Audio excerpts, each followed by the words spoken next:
সপ্তাহের রবিবারটা বাড়ির পুরুষ মানুষদের কাছে যেন এক অভিশাপ। সারা সপ্তাহটা কাটলো এবারে পরীক্ষার খাতা দেখতে দেখতে। কোথায় ভাবলাম একটু জমিয়ে ঘুমোবো, তার জো আছে সকাল থেকে গিনি লম্বা ফর্দ নিয়ে হাজির।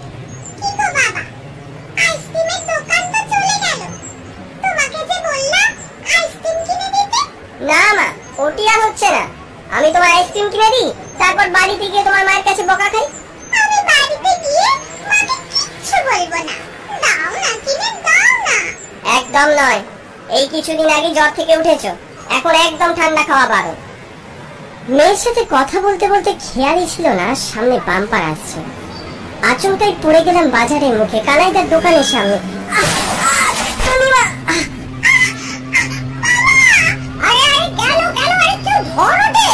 নিজেকে কোনোভাবে সামনে নিয়ে উঠে দাঁড়ালাম। তড়ি ঘড়ি তন্নিকে তুলতে যাব, একটা অদ্ভুত কাণ্ড দেখে থমকে গেলাম। এক মুহূর্তে খেয়াল হলো একটি লোকের পায়ের কাছে তন্নি ছিটকে পড়েছে। লোকটার অদ্ভুত আচরণ আমায় ভীষণ অবাক করলো। ড্রেনের পাশে থাকা কতগুলো জংলা গাছ টেনে টেনে ওগুলো শিকড় বের করছে। মাথাটা গরম হয়ে গেল। আপনি তো আশ্চর্য মানুষ আছেন দাদা, আপনার পায়ের কাছে একটা বাচ্চা মেয়ে পড়ে কাঁদছে, আর আপনি? আরে কেন মুখ খারাপ করছো মাস্টার, ওর মাথা ঠিক নেই। লোকটা কাজের নিমগ্নতা ভেঙে আমার দিকে তাকালো। ভালোভাবে দেখতে আমার স্মৃতির সাগরে যেন একটা ঢেউ উঠে গেল। হিমাদ্রি, কিন্তু কি অবস্থা হয়েছে ওর?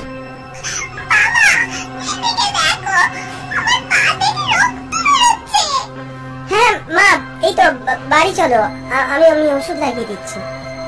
তন্নির সাথে কথা বলার পর হিমাদ্রির দিকে তাকাতেই দেখি হিমাদ্রি উধাও। আশপাশে কোথাও চিহ্ন খুঁজে পেলাম না, কিভাবে যেন কর্পূরের মতো উবে গেল। তন্নির কান্নায় হিমাদ্রির সাথে অদ্ভুত সাক্ষাৎ সাময়িক আমার মনে বিরতি এনে দিলেও মনের মধ্যে আমার শুরু হয়ে গেছে যেন স্মৃতির রণনৃত্য।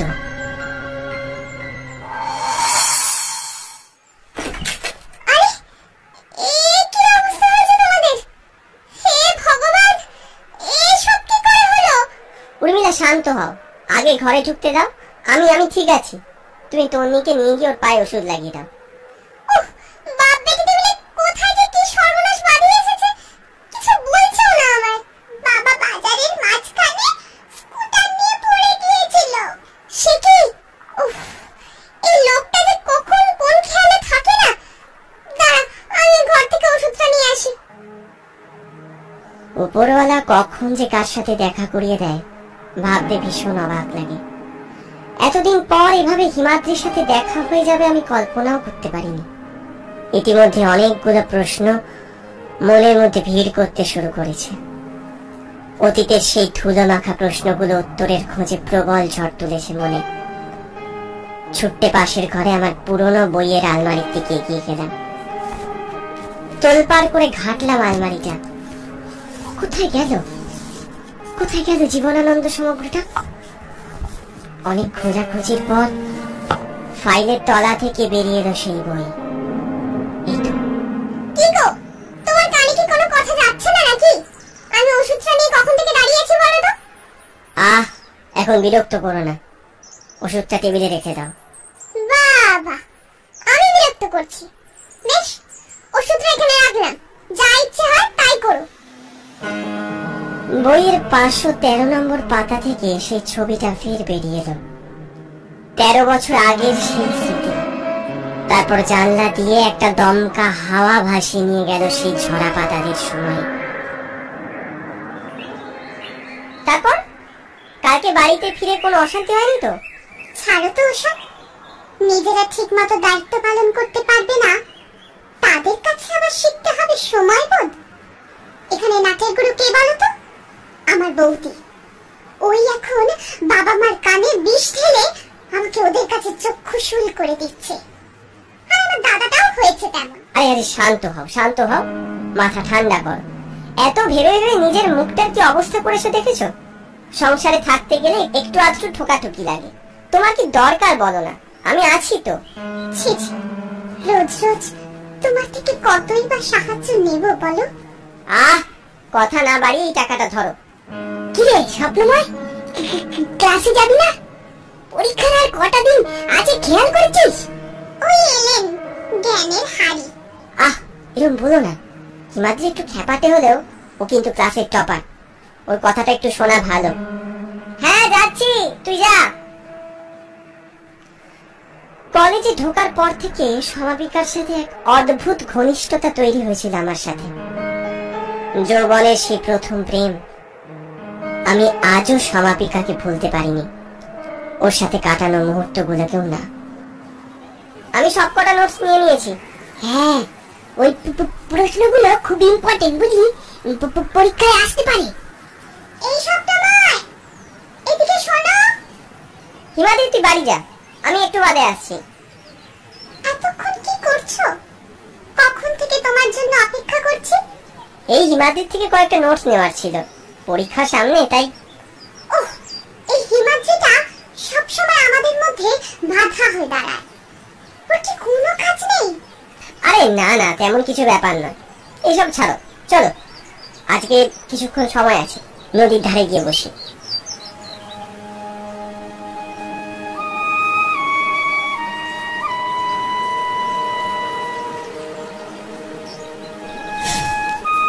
সেসব কি দিন ছিল, কত স্মৃতি সমাপিকার সাথে। কিন্তু হঠাৎ একদিন সব এক রকমায় থমকে গেল। সে অভিশপ্ত দিনের কথা মনে করলে আজও আমার বুকটা কেঁপে ওঠে। কি রে, তুই এখানে? হ্যাঁ, কেন? আর কিছুক্ষণ পরে তো ক্লাস শুরু হবে। আরে ভাই, তুই কিছু জানিস না?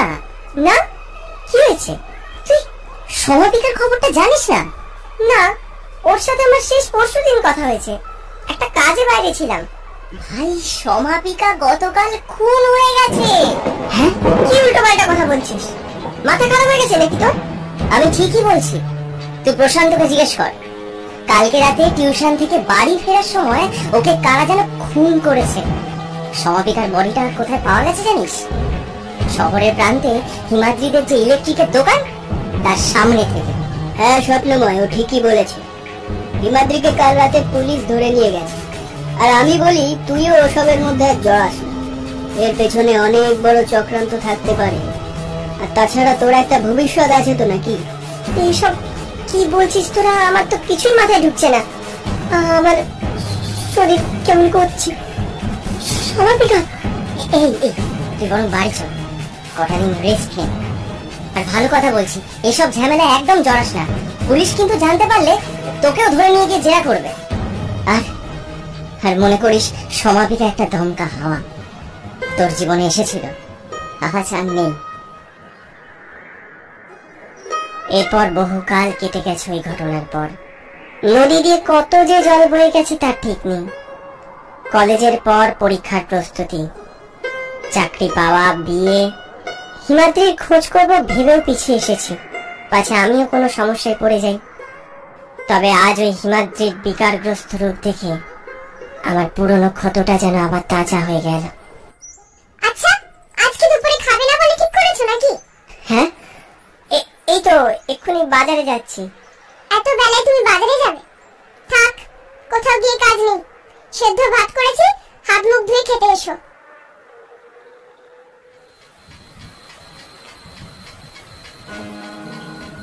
না, অনেক চেষ্টা করলাম।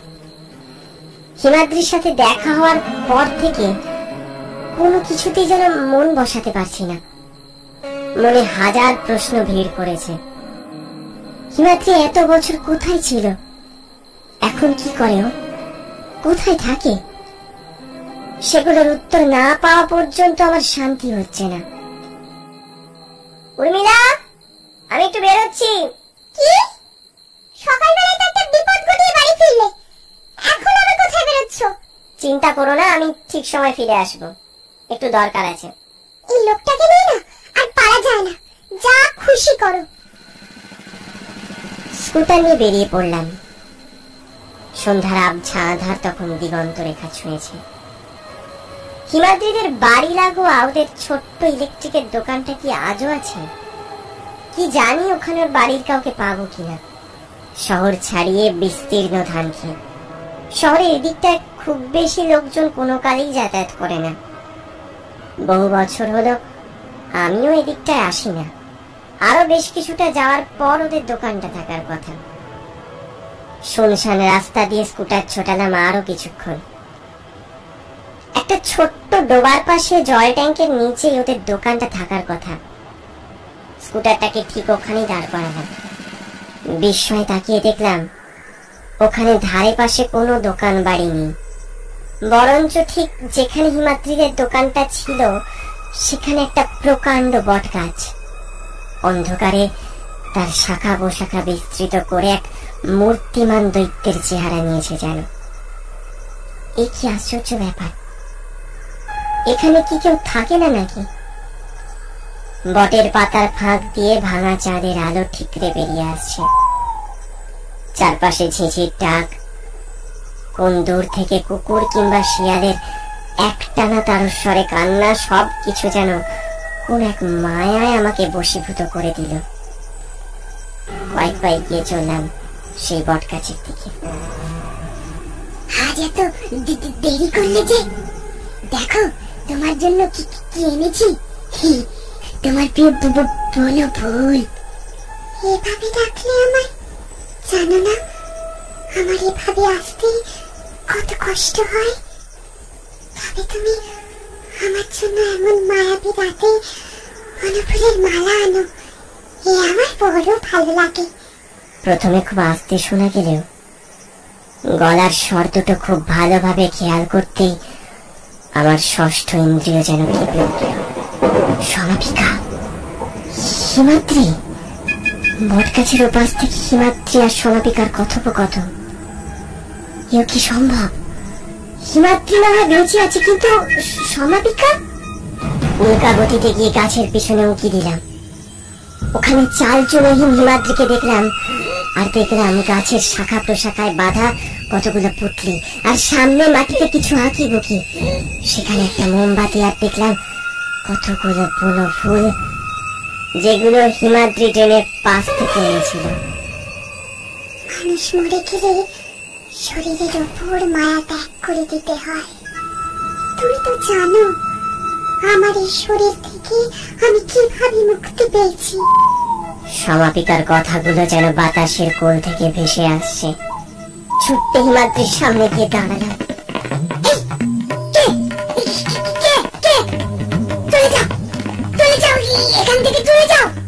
হিমাদ্রি কিরম যেন উদ্ভ্রান্তির মতো শুরু করলো। এই হিমাদ্রি, তুই আমার চিনতে পারছিস না? আমি স্বপ্নময়, তোর বন্ধু। আমার কোনো বন্ধু নেই, কোনো বন্ধু নেই আমার। চলে যাও, চলে যাও এখান থেকে। ঠিক আছে, আমি চলে যাচ্ছি, কিন্তু কিন্তু তুই সমাপিকাকে এইখান থেকে যাবে। হিমাদ্রি একটা চেলা কাঠ নিয়ে তেড়ে এলো। বেগতিক বুঝে আমি দৌড়ে স্কুটারের কাছে যাব, আর এক হাত দু হাত বাকি। তার আগে আমার পাটাকে যেন কি মাটির সাথে টেনে ধরলো। শত চেষ্টাতেও এক চুল নড়াতে পারলাম না আমার গোটা শরীরটা। দাঁড়াও দাঁড়াও, এত তাড়া কিসে? এত দূর যখন চলে এসেছো, আর কিছুক্ষণ না হয় এখানে থেকেই যাও। সমাপিকা, সমাপিকা কোথায় তুমি? তোমায় দেখতে পাচ্ছি না কেন? তোমার কথা কত ভেবেছি তুমি জানো? কলেজে শুনলাম তুমি মারা গেছো। তারপর থেকে তোমার মতো আমি আর কাউকে কোনো দিন ভালোবাসতে পারিনি। চুপ কর, একদম চুপ কর। আর একটা কথা বললে এখানে শেষ করে দেবো। ওর গর্জনে আশপাশে কোথায় যেন বিদ্যুৎ পড়ল। ভালোবাসার নামে এত বড় বড় কথা বলতে লজ্জা করছে না তো? ভালোবাসাকে আমি ঘৃণা করি। ওই দিনের পর থেকে আমার কথা কতবার মেরেছিস? বিশ্বাস করো সমাপিকা, আমি এত ভয়, এত ভয় যে ওই দিনের পর থেকে একবারও মনে হলো না আমার কথা। তাহলে যদিও তোদের এই ভালো মানুষের আবরণটা খুলে যেত। এসব কি বলছো তুমি? ঠিকই বলছি, ভালো করে ওদিকে তাকিয়ে দেখ। দেখ ওই ছেলেটার কি হয়েছে, কি দোষ করেছিল, কি দোষ করেছিল। আমায় ছেড়ে দাও, বাড়িতে আমার ছোট মেয়ে আছে, আমায় ছেড়ে দাও। আমার ভীষণ হাসি পাচ্ছে তোর কথা শুনে। তোরা স্বার্থপর ছিলিস আর আজও আছিস। তোকে ভালোবাসা ছিল আমার সবচেয়ে বড় অপরাধ। নইলে সেদিন এত যন্ত্রণা পেয়ে আমাকে মরতে হতো না। এইবার সমাপিকার আবছা শরীর ধান ক্ষেতের মধ্যে মায়াবী চাঁদের আলোয় সামনে এলো। ওর সারা শরীর কাটা ছেঁড়া, গলায় মোটা দড়ির দাগ। এই কি অবস্থা হয়েছে তোমার? কেন আমায় দেখতে চাইছিলে না? কেমন লাগছে আমায় দেখতে? তোকে ভালোবেসেছিলাম বলে তোর বড়লোক বাবা আমার এই হাল করেছে। তোকে বাইরে পাঠিয়ে কতগুলো গুন্ডা আমার পেছনে লেলিয়ে দিল। তারপর হিমাদ্রির দোকানের সামনে আমাকে খুন করলো। ওই খবর রটিয়ে হিমাদ্রিকে ভাসিয়ে দিল। হিমাদ্রির মা এসব সহ্য করতে না পেরে বিষ খেলো। আর ও হয়ে পড়লো মানসিক ভারসাম্যহীন। কি বলছো সব তুমি? জানি জানি এসব কথা কিচ্ছু বিশ্বাস হবে না, তবে এইসব কিছু না হলে জানতামই না হিমাদ্রি আমায় মনে মনে কতটা ভালোবাসে। ও প্রাণপণে চেষ্টা করেছিল সেদিন আমায় বাঁচানোর, কিন্তু না, গুন্ডাগুলো ওকেও খুব মারলো। তুই তো দিব্যি সুখে আছিস আর আমরা ফ্রিতে মানুষের দিন কাটাচ্ছি, তাই না? আমার আত্মারাম খাঁচা ছাড়া হয়ে গেল। ওর এই পিশাচ রূপ নিয়ে এমন ঠান্ডা প্রেত স্বর যেন আমার হৃদস্পন্দন থামিয়ে দিল। সমাপিকার ওই শূন্যে ভাষার শরীর আমাকে গ্রাস করতে এগিয়ে এলো। এরপর সে অন্ধকার পথ দিয়ে মাইলের পর মাইল ছুটে চলা, শুধু ছুটে চলা, যেন সময়ের কাল গর্ভে কত কাল ছুটছি। এই যে মশাই, এত জোরে ছুটছেন যে? কি ব্যাপার, কি কিছু হয়েছে নাকি? ও আমাকে মারতে আসছে। কি সব উল্টো পাল্টা বকছেন? গাড়িতে উঠুন, এদিকে কোনো গাড়ি পাবেন না এখন। আমি আমি বাড়ি যাব। ঝাউতলা মোড় যাবেন? ঠিক আছে ঠিক আছে, আমরা না হয় আপনাকে ওখানেই ছেড়ে দেবো। অনেক ধন্যবাদ আমাকে এভাবে সাহায্য করার জন্য। আরে না না, এটা ধন্যবাদের কি আছে? আর যদি ধন্যবাদ দিতেই হয় আমার মেয়েকে দিন, ওই আপনাকে দেখতে পেয়ে গাড়ি দাঁড় করাতে বললো। না না, থাক থাক, ধন্যবাদের দরকার নেই। নমস্কার, আমি সমাপিকা।